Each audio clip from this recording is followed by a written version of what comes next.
Dining moments presented by DraftKings Sportsbook. Today, we catch up with former NC State guard Dereck Whittenburg about the shot, or maybe the pass, that helped NC State win the national title and beat Houston back in 1983. All right, now pleased to be joined by one of the heroes of the 1983 NCAA champion NC State Wolfpack, Dereck Whittenburg. And Dereck, how you doing? I'm doing terrific, and it's almost March Madness time, so I'm excited and ready to go. Yeah, no doubt, no doubt. So, all right, let's go back to that year, that 83 year, and everybody always wants to talk about the past, the shot, Jimmy V running around, all that stuff. But I want to flip back a little bit to early on in the conference season, and you're the leading scorer in this team, the best scorer in the team, and you break your foot. I think it was the first game of the ACC slate, and missed the next 17 games. When that happened, what was the kind of mood around the team, and even for you, whether you thought you'd even get back for the NCAA tournament? What an iconic game. We played against Ralph Sampson, arguably one of the best players ever played in ACC and in college basketball. Hadn't beaten him in 7 straight tries, and as our senior year and national televised game, we got off to a great start and up 14 points, and I break my foot and really don't know if I'm going to be able to come back in the game. And I break my foot, and the doctor told me at halftime, you can't go back out, and I don't go back out. And the mood was kind of somber because this is the last time we can make a run, Jeff. We senior year, North Carolina had won it last year in '82 with Michael Jordan and that crew, and so it was our time. And the team was really down at first. Valvano was disappointed. The team took a little dive, but then the team recovered, and you got a little winning streak together. And then finally, I was coming back. So things were looking a little bright, but it was the mood at the time when I got hurt. It was really a bad time for that season for our guys and for coach and even for myself. Well, you lost, I think, 10 games, right? You lost 10 games. The tournament expanded from 48 to 52. So you're probably feeling a little better, like maybe we can still get in. But you're going to the ACC tournament with some pressure on you to try to win this thing to make sure that you're in the NCAA tournament, right? Absolutely, 16-10 going into the ACC tournament. I think the game that nobody talks about that really kicked us off is when we scored 124 points against Wake Forest senior day at home, and it really gave us a lot of confidence. And then going into the tournament, we had to play Wake Forest again, and so but we went into the tournament thinking that we have to win the tournament. I mean, if we don't win the tournament, we have no shot to get in at 16-10 and tied for 4th place at the time. And so we went in, Valvano's favorite slogan, survive in advance, one game at a time, and won a close game with Wake Forest at the end, and then played a double overtime game against Dean Smith and Michael Jordan, down 6 in that double overtime game, and coming back to win against a North Carolina team who were the defending champs, and then going to play another time against the great Ralph Sampson, who, mind you, we haven't beaten 8 straight times, and this is the biggest game, the ACC tournament, and what a game it was. Ralph Sampson, Virginia started off great in that game in the ACC championship, and Valvano said, that is enough. I'm tired of watching Ralph dunk on my whole team, and he implemented not a triangle and 2, it was a 2-on-1 and a 3-man zone. That was the defense. And it worked. No, and it worked because nobody said, it's incredible. They have 2 men on Ralph, and they're essentially telling the other 4 guys, go ahead and shoot because we're not letting you throw this ball into Ralph. He was so dominant, wasn't he, Dereck? A tremendous player. He could shoot from the outside. He had jump hooks. He could shoot the 3 ball. He blocked shots and rebound. What a dominant player. I never thought that Ralph got his just due because he didn't win, they would say, the big one, right? He never won the ACC championship. He never went to the Final Four. But Ralph, in terms of the numbers and what he did for college basketball in the ACC and for the University of Virginia was unbelievable. I have so much respect for him. And like I told everybody, I said, I appreciate Ralph letting us have those 2 wins. We can give him the other 8, but I like the 2 that we gave. They were big ones. Listen, so you win that game against Virginia. I mean, it must have been mayhem because, again, from where you guys had come from to now not even have to sweat it out to get in the NCAA tournament. What was it like? You remember in the locker room after that game? Unbelievable celebration. I'm telling you what, as special as it might seem, we talked about it, we dreamed about it, but it's nothing more special about winning a ACC title. Wow, that was huge, man. And us going to term, I think we were so on a high, we was numb. And it was like, yeah, we won ACC tournament, but that's great. Oh, we have to go play in the NCAA. You know, Right. like so we celebrating so much. Like, oh, wait a minute, we got to go to the NCAA tournament. And then they surprised us, said, okay, great, you beat the great Ralph Sampson. You did so well. We're gonna ship you out west. With Ralph again. With Ralph. I said, oh my God, with Ralph. Yeah, they sent you That was to our what, reward. Corvallis. You got Virginia, Yes. you got UNLV, and you got UCLA. I think UCLA was the 2 and UNLV Yes. was the 3. And you're Yes. like, what? When you see those brackets, are you like, do we have a chance? Are we playing with house money? Do we have a chance? What are you thinking at that point?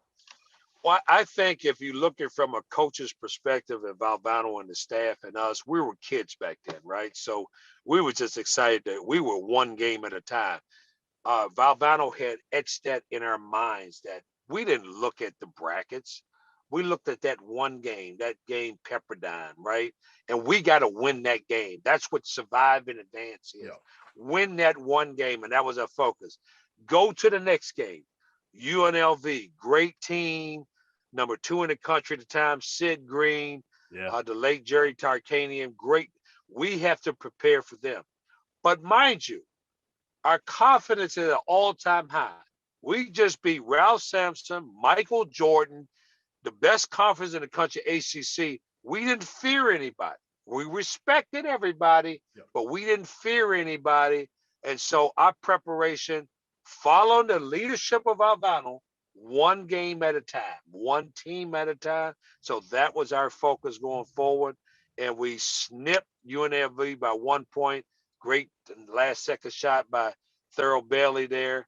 And then we were on, we didn't know who we were going to play next. You know, we so happy when we going to Ogden, Utah. Where is that? Where's Ogden, Utah? What the world are we going? You know, going to Ogden, Utah. And didn't go back home, Jeff. We didn't go back home to Raleigh. We just left. We went straight from Corvallis straight to Utah. Why go back all the way to North Carolina, right? Just you got to see beautiful Utah. You got to see more of Ogden, Utah, and Weber State, right? Hey, just go straight, baby. Let's go straight there. And we went there, and we thought we was going to probably play UCLA, right? And then they get upset by Utah, and so that was a game that we handled pretty well. But then you see that Boston College Virginia game. So, oh my goodness, Boston College, please upset Virginia. We don't want to see Ralph again. And lo and behold, we see Ralph again. I said, oh my goodness, not Ralph again. He's going to be mad this time. You had a big game, but you had a huge game in that one, didn't you? I mean, Ralph was good. He was always good, but you had a big game, didn't you? Yeah, Ralph, I mentioned that a couple of times. Ralph, I did outscore him that game. It ain't many games, but I outscored him. Actually, I ended up being one of the leading scorers in the history of the tournament. But yes, we kind of at the end, we did something that was very well. I would say Valvano did. You know, tie score. Yeah. You know, right at the end, and he elected to foul Othell Wilson to put him on the line. Like, wow, that's. That's unconventional, right? You foul a guy with a tie score to put him on the line. What if he makes 2? You know, so he makes 1, and we come down, and I drive to the basket, dish it to Lorenzo, and Lorenzo's got to make 2, and Lorenzo makes the 2, and we end up closing it out to the end. And what what another upset, beating Virginia to go to the Final Four. So now you're the cardiac kids or whatever they were calling you back then, because every game is exciting. I mean, again, we didn't talk about it, but double overtime against Pepperdine. The Virginia game comes down to the end. UNLV, a 1-point game. Now you got Georgia, and Vern Fleming's a hell of a guard here. But you get Georgia, you're going to the Final Four. Any great stories or anything heading to the Final Four? You went home in between this time, didn't you? Went home. The best story I can ever tell you is that we get back home before we go to the Final Four. And we get back and we practice in Reynolds Coliseum. And we get in the Coliseum, and there's 5,000 people here at our practice. And I'm looking at V. I said, Coach, I said, what are these people doing here? And V just looked at me and put his arms around me and said, just enjoy it. Just enjoy the moment. Yeah. Don't worry about it. He said, listen, we can't kick them out. They're excited. Everybody's excited. We go to the Final Four. And he said, just enjoy. But I was a focused, driven guy. Our team was. And to me, that was about our preparation, right? We here and we want to go to the Final Four. So we used to practice with a great amount of focus. We didn't have fans running around, but Valvano had so much perspective about how to handle situations like that. Yeah. And pushing the right buttons, Dereck, pushing the right buttons with people. Oh man, let me tell you something. His way with people it's hard to describe. Yeah. The man was charismatic, a dynamic personality that people met him for the first time and thought they knew him for their whole life. I mean, that's what kind of impact he had. But more importantly, we had three things, Jeff, that every company and every team that people are looking for. We had trust. We trusted our coach. Yeah. We had truth. He always tells us the truth. And we had transparency. That means he laid everything out. We knew our roles. We understand the value. We understand, but more importantly, he cared for us as people. And that was what's most powerful about Valvano, is that he was more than a coach. He was a great leader. Yeah. And we was fortunate enough to have a guy like him. It's that time of the year again, folks. Conference tournaments are tipping off. Bubble teams making their final push for a bid, while the best teams in the country are gearing up for a deep run. Auto bids will be punched. Slippers will be fit. And our partners at DraftKings Sportsbook, America's top-rated sportsbook, are putting my listeners at the center of the action. If you bet $4 on an underdog in a select game this week, and that underdog wins, you win $256. That's right, $256. Here's how it works. Download the app now. Use that promo code FIELD68 when you sign up. Again, FIELD68 when you sign up. Scroll through the list of select underdogs, bet $4 on them to win, and cash out a whopping $256 when they do. There's no better way for you to put your college hoops knowledge on display than to put your money where your mouth is with DraftKings Sportsbook.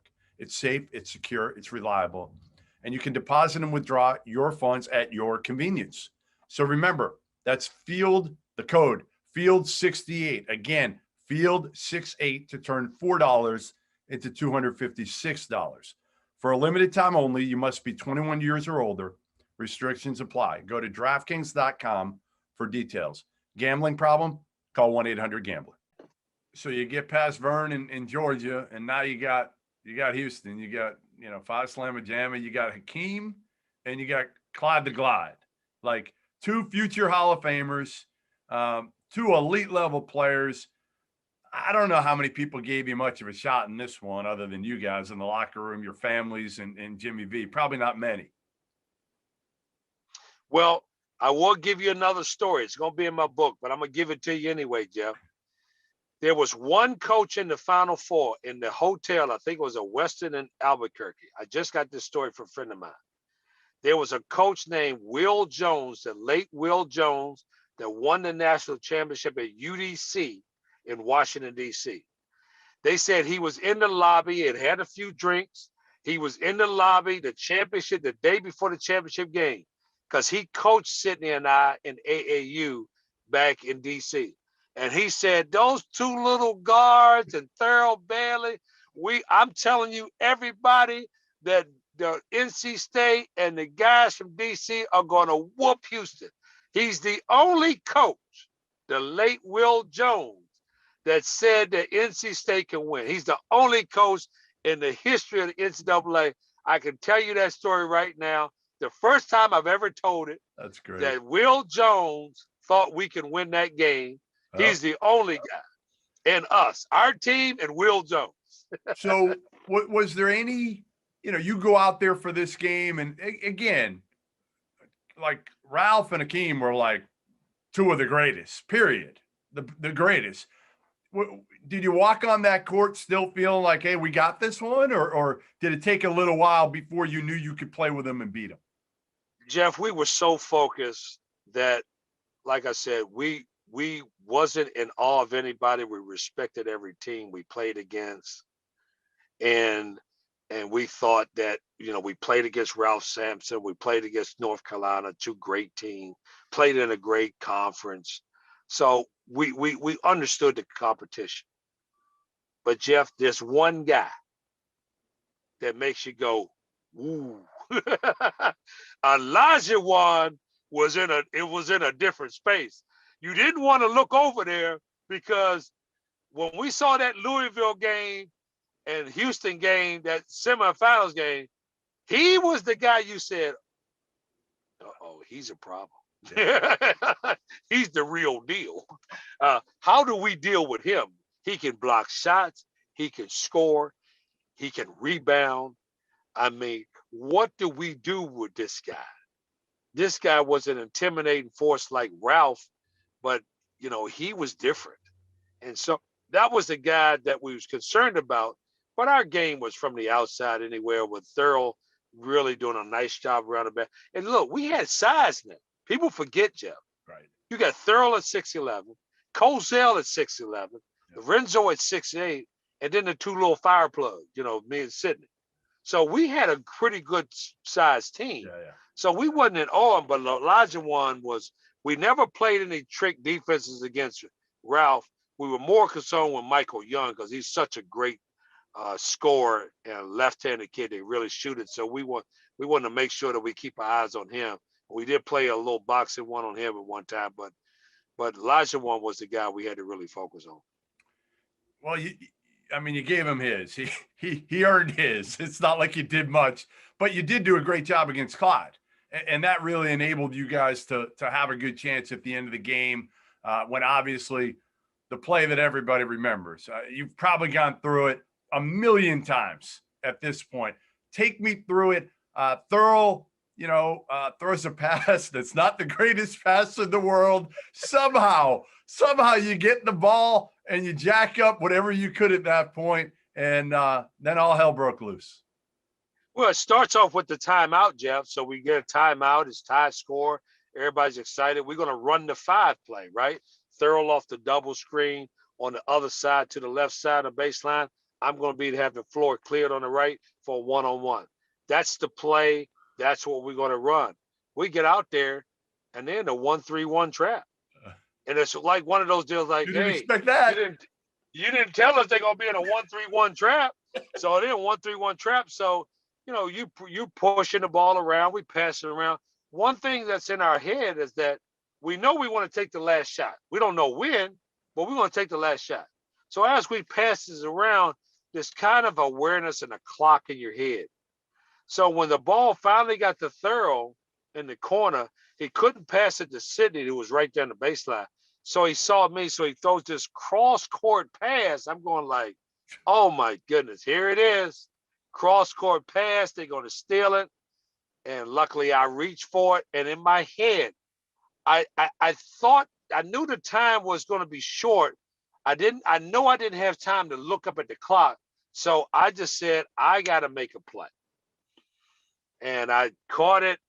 Luckily that Benny Anders didn't steal it. I caught it with 2 hands, and in one motion, I went up.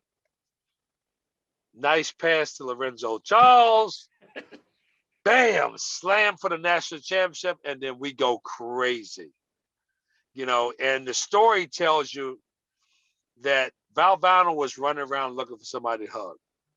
But the actual story, Jeff, is that after the first game in the ACC tournament, I went up. I don't know why I did it. I went up after the game and started hugging V and said, "We want another one for you." I don't know why I did it. I just did it for 9 straight games. Really? After every game, I gave V a hug. And so when you saw him at the end looking for somebody to hug, he was looking for me. And I went and hugged my parents because my parents in the section. So I went over and went to the parents section. I couldn't find my dad and I found my mom and I hugged her. Then I went and joined the pal and Val. But V saw me, he said, "Where were you? I was looking for you." I said, "Well, I'm going to give you a hug right now." And so that's the moral of the hug story. That's a story about me and Jimmy Valvano hugging for 9 straight games. So when you let the ball go, what are you thinking at that point? Are you thinking, hey, you know what? We're headed to overtime? Basketball is a reaction game and not a thinking game. It's split seconds, right? And everybody asks you that, but in those split seconds, Jeff, there's no thought, right? There's reaction. And so everybody said, "Well, I didn't catch the ball and go like, well, let me see. It's going to be overtime." You don't have time to think. It's your reactions. Yeah. So we reaction, and luckily it had the sixth sense, right? Because of preparation, that you take it one motion and you make a play.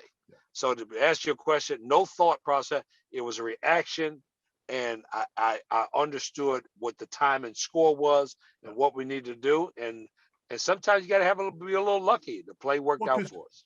In that way, honestly, you shoot it like that, they're not going to have a shot to win the game. So you might as well just throw it up at the basket and whatever happens, happens. There's no way, at worst case scenario, you're going overtime. Well, Jeff, and this is the other thing. This is about preparation. And obviously, I had a great high school coach, late Morgan Wooten, that taught so much about basketball and Valvano. A lot of coaches don't work on time and score. And so when you work on that, you understand in your mind and that these situations, you have an awareness about this situation. And so it helps your instinct, right? Yeah. It helps this last second decision that you got to make right away, and you know what you're going to do. So thanks to the preparation and the no hesitation, I gave us an opportunity to win the game. Last question. The coolest thing that came out of that national title victory was what? Coolest story, something that you'll just always remember, something crazy? The coolest story I would say about winning the national championship, that is something that not a lot of people talk about. When Phil Spence came in that locker room, who won the championship in 1974 with a great team with David Thompson. When Phil walked in that room, that I knew that the spirit was going to be with us, because Valvano had stopped the prep talk. And when Phil Spence came in that room and said, "This is our time, we're going to win this thing," that was about NC State history. That was about getting the pioneers, the guys who set the tone, the 74 team. When Phil Spence came in that locker room, I felt like we going to win this thing, because he was our good luck charm. He was the guy that showed us the way. And I thought that, what, this is NC State basketball. And that's what's special about the history of your school. To embrace your history is enhance your destiny. And thank God for the 74 team that paved the way, because without David Thompson and the 74 team and Norm Sloan, there would never have been a 1983 team in Jim Valvano. Well, listen, we appreciate it, Dereck. 1983 national champions, one of the greatest teams, one of the coolest stories, one of the best plays ever in NCAA tournament history. So we appreciate you taking a few. Well, thank you, Jeff. And we've had a long relationship, and I appreciate what you do, and keep doing what you do. And And man, God bless you, man. And listen, let's enjoy life and enjoy the journey.